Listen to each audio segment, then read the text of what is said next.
Resuming debate, reprise de débat. The honourable member for Cowichan-Malahat-Langford. Thank you, Madam Speaker, and really a great pleasure to rise in the chamber today after a lovely summer being back with the good people of Cowichan-Malahat-Langford all the way out on the west coast and beautiful Vancouver Island. A fantastic summer spent in all of my various communities and really getting some great feedback on what they would like to see as their priorities. And you know, it's interesting that we're bringing up today the first government's item for its agenda is the debate on Bill C-79, the act which is going to implement the CPTPP, which stands for the Comprehensive and Progressive Agreement for the Trans-Pacific Partnership. And you know, I think right off the bat, Madam Speaker, I really want to acknowledge the incredible work that's been done by my colleague for Essex, who stands as our international trade critic and is one of the vice chairs on the Standing Committee on International Trade. You know, she and I are both from the class of 2015, and for her to take such a complex and difficult file and to deliver on it with such amazing grace and knowledge, she really has served our caucus and indeed so many Canadians so very well on this file. So I really want to acknowledge the work that she's doing. Madam Speaker, you know, when we look at this, which is really just a revision of the old Trans-Pacific Partnership, but the Liberals have decided to add two words to this, or they managed to get a lot of people to add the two words. And I think in the course of their debate in the support of this agreement, they're really relying heavily on the power of adjectives for this agreement to look good for Canadians. So if we look at the first word, comprehensive, which you know, we can define as including or nearly all elements of the aspects of something, but if we really dig down, I don't think this agreement is quite as comprehensive as the Liberals would like to make it out to be. There are significant shortfalls in labour agreements, in environmental protection. There's no mention whatsoever of Indigenous rights, and so there are significant gaps despite the Liberals' attempts to paint this as a comprehensive agreement. And of course, the second word, Madam Speaker, progressive. Well, as I will lay out in the course of my speech, this agreement really is going to make a mockery of that word and the Liberals' attempts to really hoodwink us with that particular word. Now, we have long been concerned, the New Democrats, about the secrecy that surrounds both the TPP and the CPTPP negotiations. And despite the promises by the Liberal government to be transparent on trade deals, we have been continuing to get vague updates and mixed messages. In fact, it was during the 2015 federal election that the Prime Minister stated that, and I quote, "The government has an obligation to be open and honest about the negotiation process and immediately share all the details of any agreement. Canadians deserve to know what impacts this agreement will have on different industries across our country. The federal government must keep its word and defend Canadian interests during the TPP's ratification process, which includes defending supply management, our auto sector, and Canadian manufacturers across the country," end quote. Well, Madam Speaker, as I'm going to lay out, it's precisely those sectors which are going to be negatively impacted by this agreement. And so we see this time and time again in this place as the Liberals come out with their words, but their actions always and sometimes very consistently fail to meet up with those words. Now, just for the benefit of my constituents back home, the CPTPP is a new agreement. I mean, it's slightly new from the older version, but it's an agreement between Australia, Brunei, Canada, Chile, Japan, Malaysia, Mexico, New Zealand, Peru, Singapore, and Vietnam. Now, the negotiations for this agreement began in 2005, and they concluded in October of 2015. Countries did come in at various stages, and Canada, unfortunately, was pretty late to the game, which the member for Essex has correctly identified as something that sort of eroded our ability to be a key player in getting some key provisions into the agreement. Now, it's worth noting, because I hear a lot of talk in this chamber about how important free trade is. Now, it's important to note that we already have free trade agreements in place with South Korea, with Chile, and Peru, and of course with Mexico through the North American Free Trade Agreement. So some of the major players within this agreement are already covered by bilateral free trade agreements with Canada. So those are moot points right there. Now, the agreement was officially signed by the minister on the 4th of February in 2016. The plans for it were disrupted with the election of United States President Donald Trump, who withdrew the United States from the agreement in January of 2017. But in January of this year, the 11 remaining countries agreed upon a revised TPP and renamed it with the two adjectives I mentioned. Now, the government has always made much about consultations. The consultations really were kind of downloaded on the Standing Committee on International Trade. That committee held dozens of sessions. It heard from more than 400 witnesses and received written comments from more than 60,000 Canadians. And I should note that 95% of those were against the agreement. The Liberals had promised that they would consult with the public, but again, with those consultations being downloaded on the Standing Committee on International Trade, a body which, like all committees, has very limited resources to hold the kind of meaningful consultations that we expect in an agreement of this size. The time that the committee went and traveled to a few different locations, the translation services were not really up to par. We never really had the testimony transcribed into the record, which is problematic when a committee is going back to look at witness testimony, because we have to rely on written notes.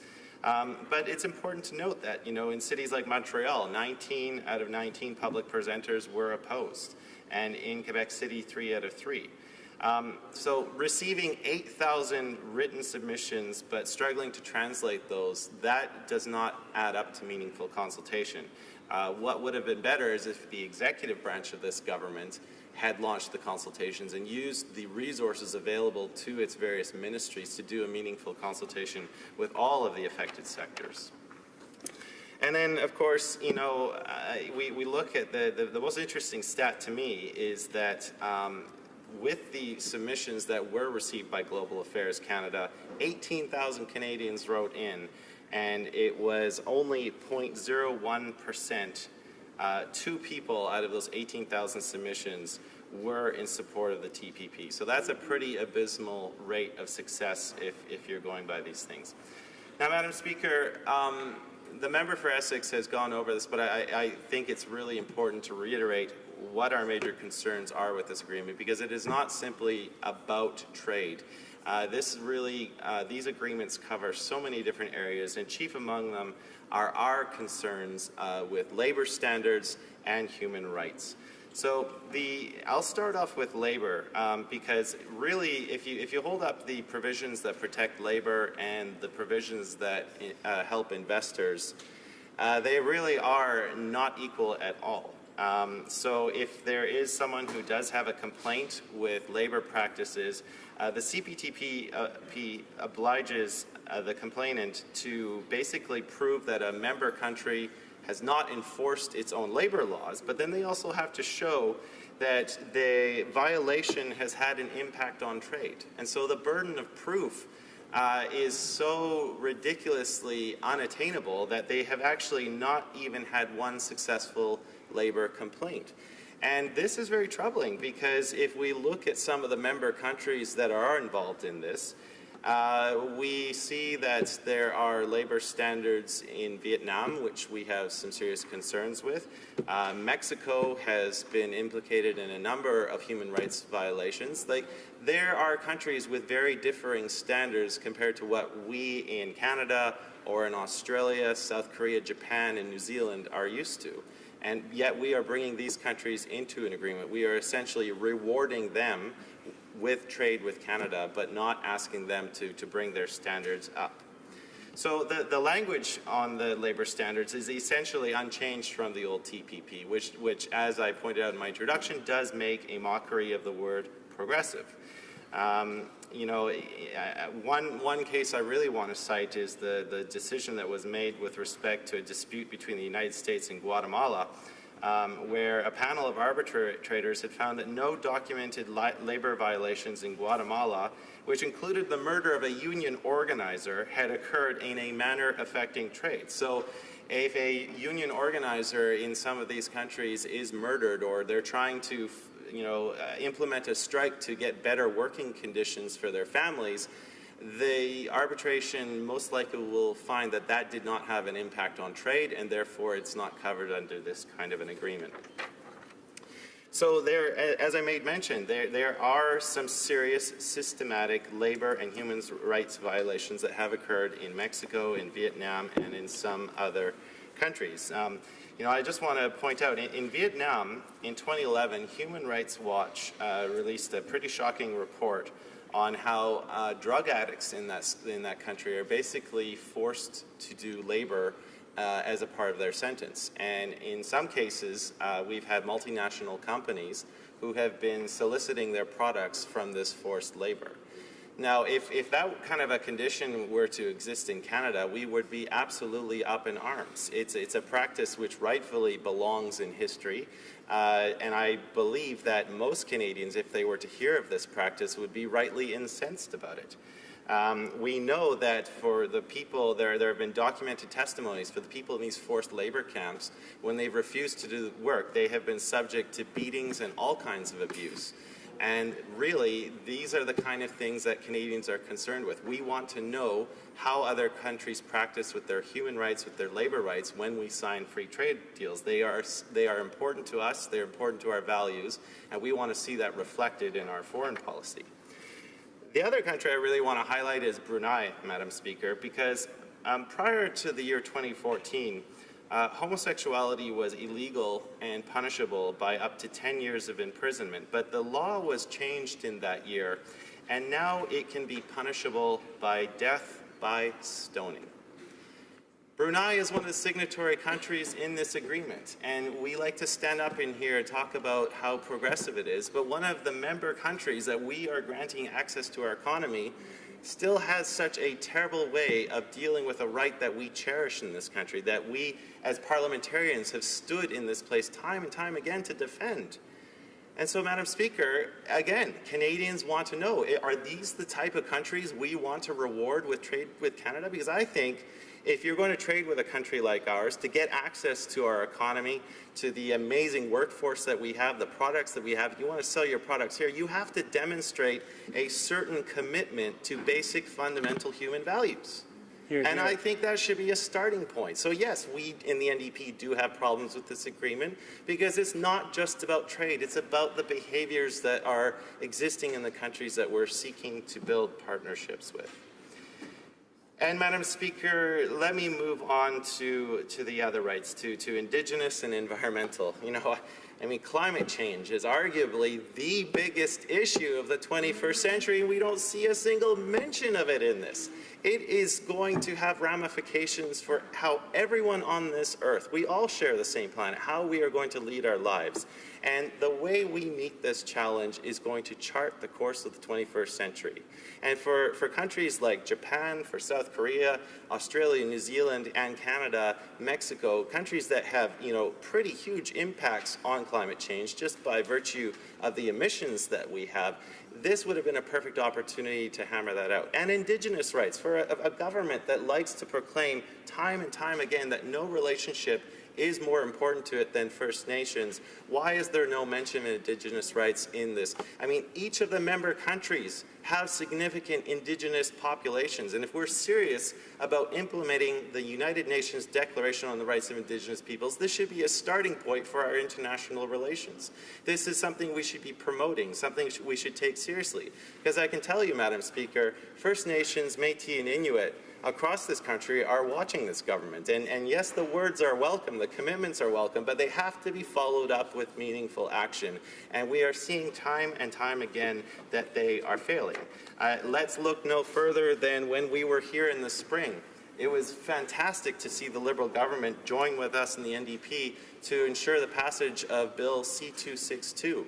But when it came to the moment when the rubber meets the road, and we were, through the member for Edmonton Strathcona, trying to insert language in Bill C-69 that would live up to the aspirations of that bill, the Liberals rejected every single one of those amendments. Shame.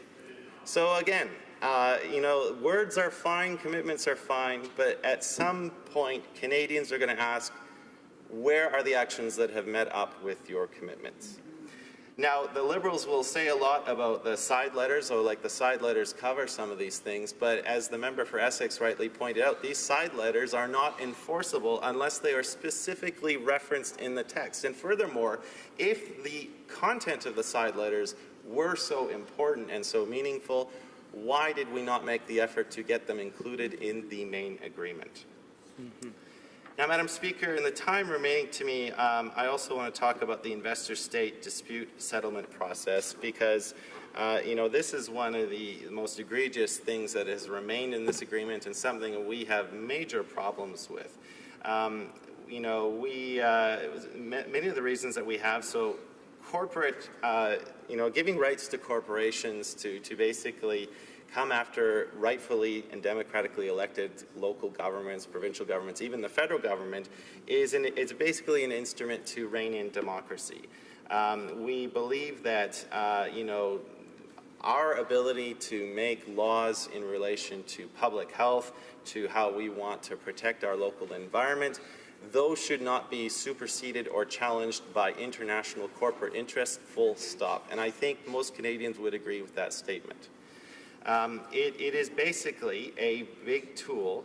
It is a tool for big businesses to make governments pay when they regulate. You look at all the federal statutes that exist on the books, and you look at all of the areas where the minister is given powers to regulate. And when those regulations are changed from time to time, and they are put in the Canada Gazette for consultation periods, you know, I would like to know what's going on behind those closed-door meetings between industry stakeholders, international industry stakeholders, and ministers. Are there threats being made that if you go ahead with a certain regulation, we are going to sue you? Well, I think there is a lot of evidence to that fact. Because we know that with the investor-state dispute mechanisms, we have seen claims against states explode. In the mid-1990s, there were a few dozen.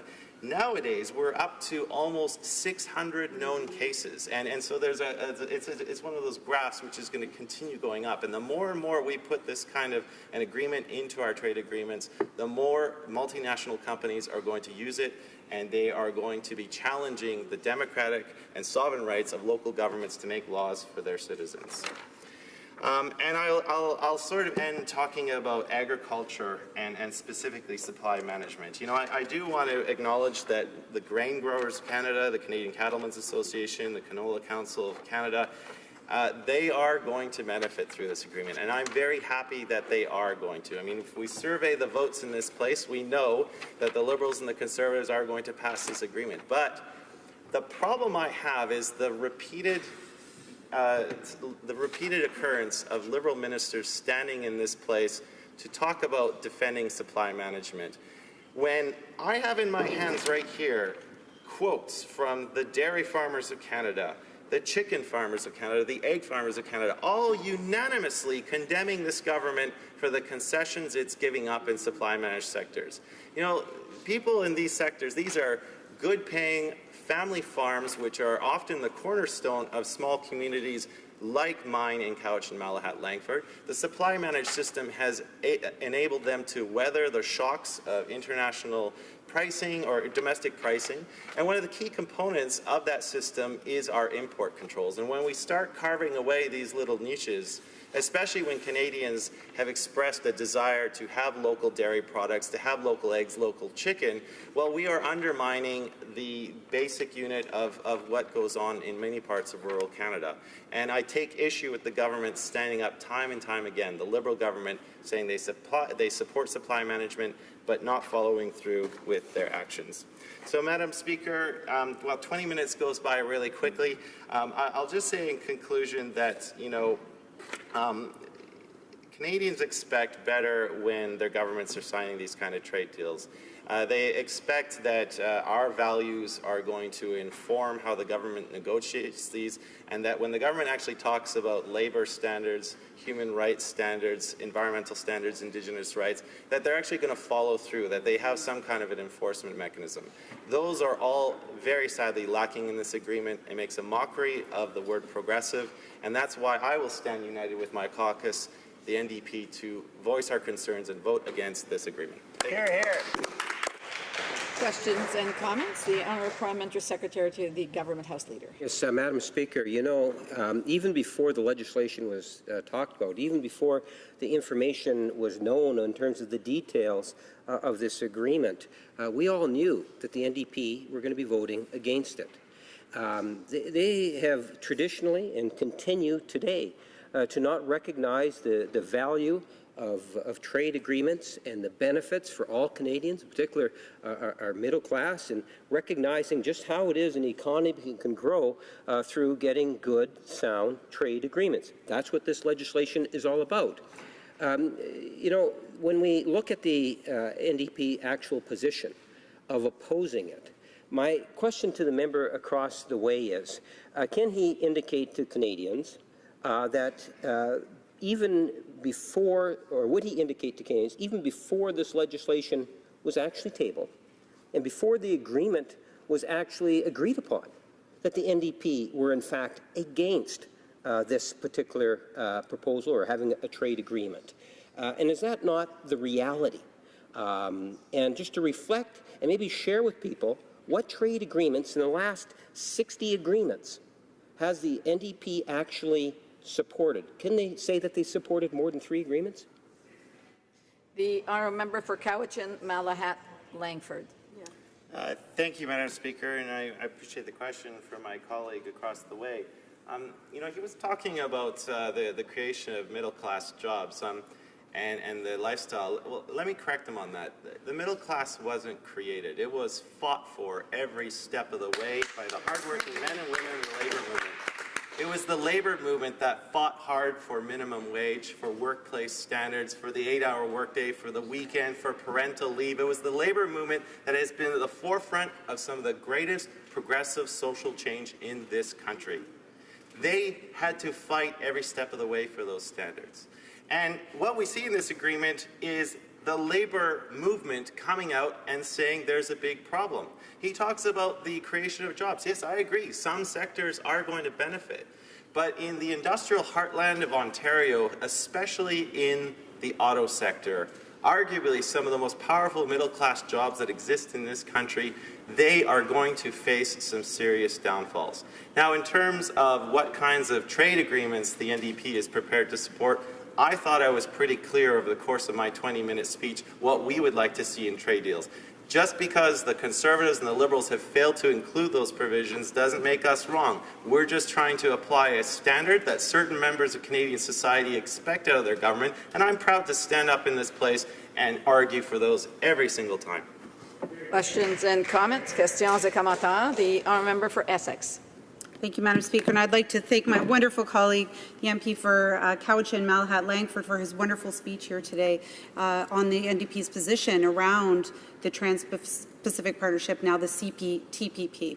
And I know that his portfolio is agriculture. He does a wonderful job as our agriculture critic, and certainly supply management is something that has been bantered about this House over, since I've been elected in 2015, but over many, many years. And it's ironic that when we're at the cusp of something potentially better in NAFTA, that the Liberals are bringing this trade agreement forward that is clearly showing we're willing to throw open the doors on supply management. And I just want to give you a piece of a quote, because this comes in a pre-election release from the Liberal Party of Canada, the Prime Minister, who was then the candidate for Papineau. He stated that the government has an obligation to be open and honest about the negotiating process and immediately share all the details of any agreement. Canadians deserve to know what the impacts of this agreement will have on different industries across our country, and the federal government must keep its word and defend Canadian interests during the TPP's ratification process, which includes defending supply management, our auto sector, and Canadian manufacturers across this country. I wonder if the member, like I, finds this just mind-boggling that when the Liberals were running for government, they said they were going to protect these things, and yet today we see the ratification of the CPTPP where none of these things have been protected by the Liberals. The honourable member for Cowichan-Malahat-Langford. Well, as my colleague knows, we in the NDP have a favorite saying about the Liberals in that they love to campaign from the left and then govern from the right, and this happens time and time again. She is so right to point out the concessions that have been made by this Liberal government on our supply managed sectors in absolute contradiction to what they've been stating in this House. And, you look at the losses. The dairy farmers of Canada are looking at losses of $160 million per year. That's $160 million that goes to the small family farms, which are, like I said in my speech, are the cornerstone of many rural agricultural communities across this great country. And, I'll just read out a quick quote, Madam Speaker, by Pierre Lampron, the current president of the Dairy Farmers of Canada. He said, I quote, "On the one hand, the Canadian government has repeatedly stated that it wants a vibrant, strong and growing dairy sector that creates and fosters investments. On the other hand, it continues to carve out pieces of our domestic dairy market, first through CETA and now through the CPTPP. The government must understand that in continuing to make these concessions, they are putting the Canadian dairy sector in jeopardy." And I could say similar quotes with the chicken farmers of Canada and also the egg farmers of Canada, Madam Speaker. Thank you. Questions and comments? Questions et commentaires. The honourable member for Red Deer Mountain View. Well, thank you very much, Madam Speaker, and I always enjoy listening to my NDP colleagues' speeches, and it's well thought out. Some of the questions that I have, of course, when you look at the way in which the Liberals seem to mismanage anything that they touch, we think back to the concerns that had taken place when this Prime Minister had an opportunity to speak in Vietnam and to be engaged, and that creates so much confusion. It's not just confusion for the negotiators, but it's confusion for each of the commodity groups and the concerns, because they really have no idea where anything is ever going to end up. And of course, we see, and the concerns that we have right now is it seems to be a political play that they're looking at on the North American free trade discussions, and that really is affecting the producers that we have. And I know that where I come from, the grain industry is really interested in moving this forward so that they can get to become part of that. But I wonder if the member could speak to some of the confusion that has been left out there for everyone because of the Liberals' approach to trade. Here, here. The honourable member for Cowichan-Malahat-Langford. Thank you, Madam Speaker, and I will return the compliment. I enjoy sitting with my colleague on the Standing Committee on Agriculture. I think that's one of the committees where we take a good measured approach to agricultural policy. And I want to say off the bat, for the grain growers of Canada and other agricultural groups, I am very sympathetic. I know they are pushing for this deal, and believe me, if I could carve off that one section and support it, I would. My opposition comes to this from just the whole comprehensive act itself, and he's very right on the confusion, because one of the things I said in the opening segments of my speech was the secrecy where the negotiations had been played out with this, and the Liberals continued that. It's in direct contrast with what's been going on with the North American Free Trade Agreement. So we have had labour groups, environmental groups, and even Canadian businesses themselves kind of left in the dark as to which direction this Liberal government is going. So yes, I am sympathetic to that claim. I think it's bang on, and it's something that we can rightfully criticize with this government's approach to trade. Time for a brief question. Questions et commentaires. The honourable Questions and comments? to the Government House Leader. Madam Speaker, just to pick up, because there is a lot of positive news that's happening because of trade in the agricultural sector, and I'm going to cite the pork industry, which employs thousands of Manitobans. And if you take a look at an excellent example in Nipawa, High Life, where they export like 95%, employ hundreds of Manitobans. And if it were not for trade, that company would not exist. That's a lot of good-paying jobs, contributes to the health and well-being of a community. Would the member across the way not agree, Madam Speaker, that Canada is a trading nation, And in order to be able to secure those markets into the future, having well-reasoned trade agreements between different nations is, in fact, healthy for Canada. And that is something in which this Prime Minister and this government is doing. Thank you, Mr. A brief answer from the member for Cowichan-Malahat-Langford, please. Madam Speaker, if only they were well reasoned. And you know, I just want to take this opportunity to identify that Canada's hog producers are going through a very rough patch right now. In Alberta, they have seen prices drop precipitously over the last few weeks. They are innocent bystanders of the trade war going on between the United States and China, and I certainly hope that this government is there to support them, because for any business to suffer price drops of that magnitude is absolute calamity, and I want to assure that this government is there to support our hog producers. Thank you. Resuming debate.